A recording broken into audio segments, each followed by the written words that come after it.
الرحمن الرحيم. Topik yang ketujuh, topik yang ke-25 Kitabul Adhahi. Topik yang ke-35 Kitabul Adhahi. Subtopik yang ketujuh. Qala al-musannif rahimahullahu Imamul Muslim, Imamu Muslim, babu nahyin man dakhala alaihi ashru dzil hijjah wa huwa yuridu at-tadhiyah an ya'khudha min sya'rihi wa aw adharihi syai'an. Subtopik bab yang menerangkan tentang larangan, sunnah hukumnya, bukan sifatnya haram, tapi sunnah. Larangannya sifatnya sunnah. Siapapun muslim beriman yang sudah memasuki 10 Dzulhijjah, antara 1 sampai tanggal 10, wa huwa yuridu tadhiyah, sedangkan orang itu ingin berkurban, ya, menyembelih hewan. Dilarang an ya'khudha min sya'rihi aw adfarihi syai'a, untuk mencukur atau memotong semua rambut yang melekat pada tubuhnya atau kuku yang melekat di jemarinya. Ya ulang ya. Ada larangan dari Nabi SAW yang sifatnya sunnah bagi setiap yang akan berkurban, yang sudah siap hewannya. Jadi bukan hewan belum siap gitu kan. Hewan udah siap, udah kita beli, udah di atas namakan. Bismillah udah siap tuh ya. Maka sejak itu terjadi, bisa tanggal 1, tanggal 2, tanggal 5, tanggal 7 bisa terjadi. Maka sejak itu terjadi akadnya, maka bab ini berbicara jangan dulu sampai nanti hewan kurbannya disembelih, jangan dulu potong kuku yang melekat di semua jemarinya, baik tangan ataupun kaki, dan rambut yang melekat di tubuhnya dari ujung kepala sampai ujung kakinya. Jelas? Sekarang kita bacakan hadisnya. Ya. Pelan-pelan. Ada tafsirnya di kalangan ibu? Oh, tidak ada yang menafsirkan ya? Kalau gitu saya yang tafsirkan ya. Diam sebentar. Saya dengar tadi ada yang mau tafsirkan di belakang. Bismillahirrahmanirrahim. Qala wa haddatsana Ibnu Abi Umar al-Makki, haddatsana Sufyan an Abdurrahman Ibnu Humaid Ibnu Abdurrahman Ibnu Auf, sami'a Sa'id bin al-Musayyib. Ini rawinya sampai ke Sa'id bin Musayyib radhiyallahu taala anhu yuhadditsu an Ummi Salamah. Hadisnya dari Ummu Salamah radhiyallahu taala anha. Annan nabiyya sallallahu alaihi wasallam, bahwa Nabi sallallahu alaihi wasallam pernah bersabda, qala idza dakhalatil ashru, jika sudah masuk ke awal Dzulhijjah, 10 hari pertama Dzulhijjah, wa arada ahadukum an yudhhiya, dan ada di antara kalian yang menginginkan untuk berkurban, menyembelih hewan kurban, fala yamassa min sya'rihi wa basharihi syai'a, maka janganlah menyentuh, yang dimaksudkan jangan memotong atau mencukur rambut yang melekat di semua tubuhnya, bukan bulu ya, rambut ya. Kalau bulu di hewan, gitu ya, rambut ketiak bukan bulu ketiak, gitu ya, karena yang melekat pada manusia itu rambut, jelas. Yang melekat pada hewan bulu, dan juga kuku yang melekat di jemarinya, atas dan bawah, sedikit pun kata Nabi jangan sentuh dulu. Qila li Sufyana, ya, disampaikan kepada Imam Sufyan Ats-Tsauri, fa inna ba'dahum la yarfa'uhu qala lakinni arfa'uhu. Baik, teruskan dulu. Ini yang dimaksudnya apakah hewannya atau orangnya? Kan ada yang menafsirkan hewannya karena diharapkan jadi tunggangan di akhirat yang enggak berkurang kuku dengan bulunya. Ada yang menafsirkan demikian. Kita hormati. Tapi kalau saya pribadi lebih cenderung kepada orangnya, bukan hewan kurbannya. Jelas ya? Alasannya ada 2, bahkan 3 dari sudut pandang bahasa. 1, dari asbabul wurud hadis ini. Jadi kalau ngaji Sahih Muslim itu begini, ada yang pokok, ada yang titik 2 nih di bawahnya. Kelihatan ya kalau dekat ya, titik 2 tuh di dalam kurung. Nah, yang titik 2 ini biasanya menunjukkan peristiwa yang terjadi terkait hadis itu. Ya, atau dikenal dengan sababul wurudnya, atau syarah dari hadis yang di atasnya. Kenapa Sa'id bin Musayyab radhiyallahu ta'ala anhu meriwayatkan ini dari Ummu Salamah? Karena ada kejadian. Apa kejadiannya? Kita baca di bawahnya. Ya. Perhatikan baik-baik. Titik 3 yang di bawah. Qala wa haddatsani Hasan bin Ali al-Hulwani, haddatsana Abu Usama, haddatsani Muhammad bin Amr, wa haddatsana Amr bin Muslim ibn Hasan al-Laitsi qala kunna fil hammami qubail al-adha. Ini kisahnya. Jadi ada yang bernama Hasan al-Laitsi dengan teman-temannya itu sedang ada di kamar mandi umum bareng-bareng menjelang Idul Adha. Menjelang Idul Adha. Kalau kita yang mau masuk tanggal 10 lah, dekat-dekat ke Idul Adha ya, bisa 8 bisa 9 karena Qubail itu mendekati. Kemudian apa yang terjadi? Fattala fihi nasun faqala ba'dhum ahlul hammami inna Sa'id bin al-Musayyab yaqra'u hadza aw yanha anhu. Maka sebagian orang-orang pada masa itu yang sedang bersih-bersih itu di kamar mandi umum, itu ada yang mencukur sebagian dari rambutnya yang melekat di dirinya itu. Fattala itu bisa menghiasi, bisa merapikan, nyukur. Maka kelihatan sama yang lain. Begitu yang lain kelihatan, melihat dan ingat hadis ini dari Ibnu Musayyab, maka disampaikan.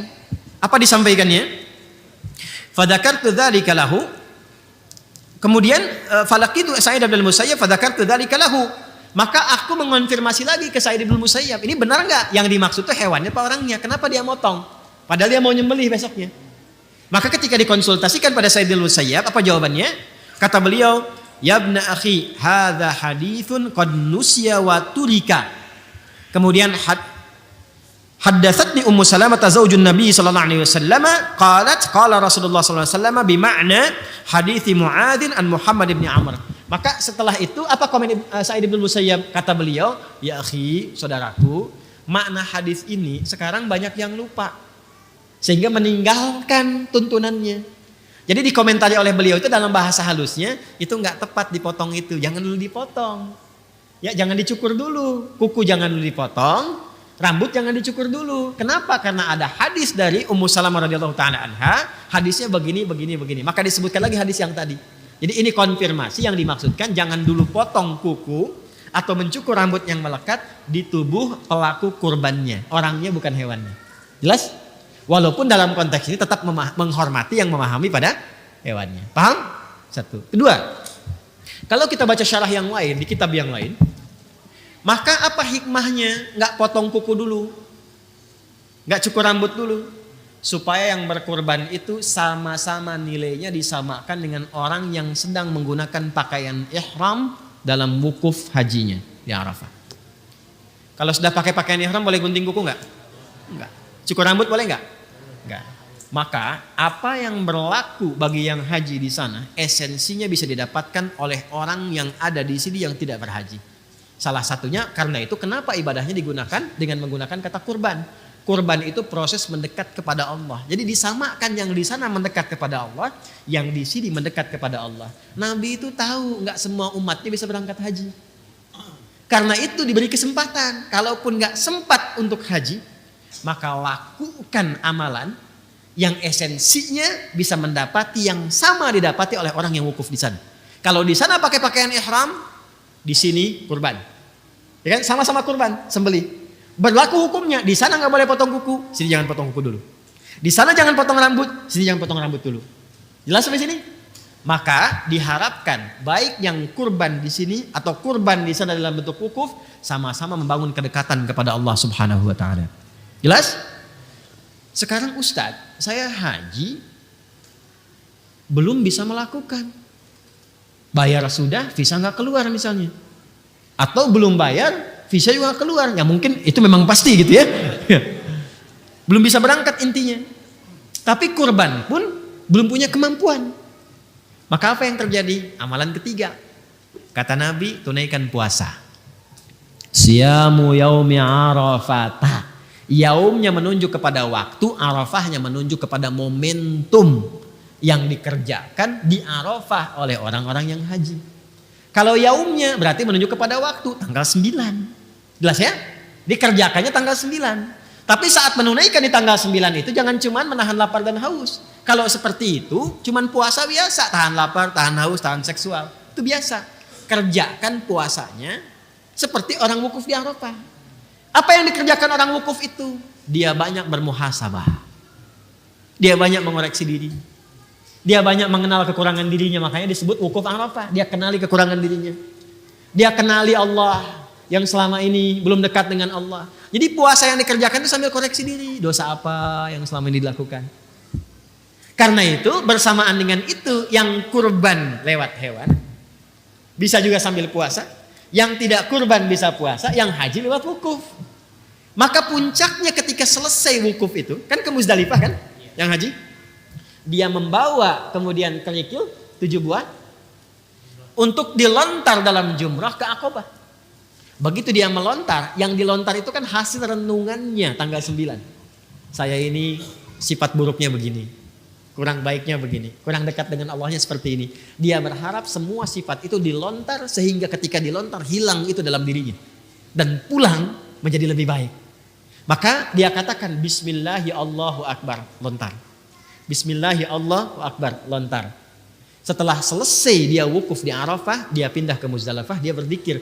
Saat kita selesai dengan Arafah itu kita puasa tanggal 9, bukankah sama-sama kita zikir? Ya kan? Maghribnya kita zikir Allahu Akbar, Allahu Akbar, Allahu Akbar. Tanggal 10 di sana melontar, tanggal 10 di sini menyembelih. Dan bacaannya sama, di sana Bismillahi Allahu Akbar, di sini Bismillahi Allahu Akbar. Di sana menghilangkan sifat-sifat buruk. Sifat buruk itu dalam bahasa Quran munculnya dari sifat fujur. Fujur itu nama lain dari nafsu. Nafsu itu sifat hewani. Lawannya takwa. Takwa sifat malaikat. Jadi kita itu ada sifat hewani, ada sifat malaikat. Maka kita harus mengekang, mengendalikan sifat hewani supaya sifat takwanya muncul. Maka yang di sana dilakukan lewat wukuf, yang di sini digambarkan lewat menyembelih hewan. Maka dengan harapan ketika disembelih itu bukan cuma disembelih. Bismillahirrahmanirrahim, puncit, bukan begitu. Bukan.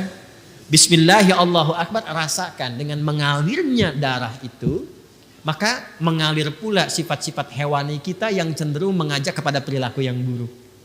Turunlah kemudian ayat itu yang sangat viral, la yanalallaha luhumuha wala dima'uha walakin lanaluhut taqwa minkum. Perhatikan kalimat akhirnya, walakin yanaluhut taqwa minkum.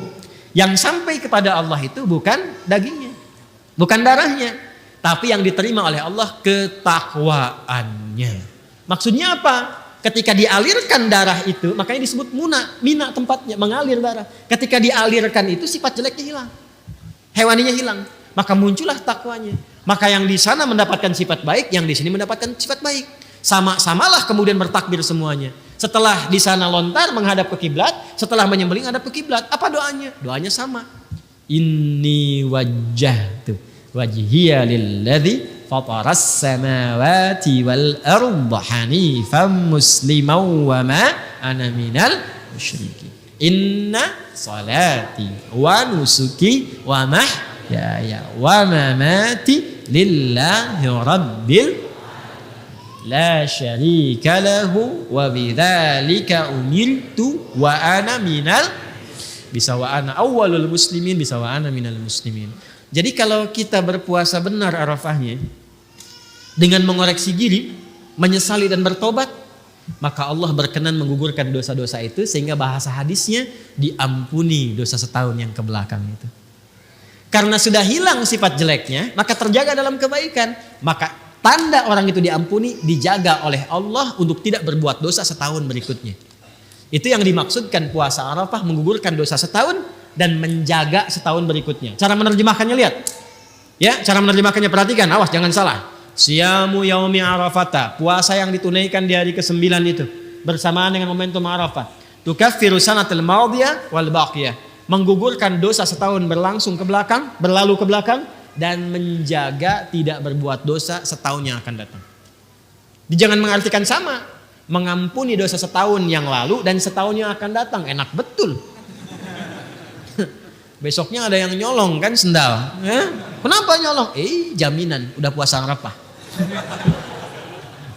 Paham ya? Jelas sampai sini?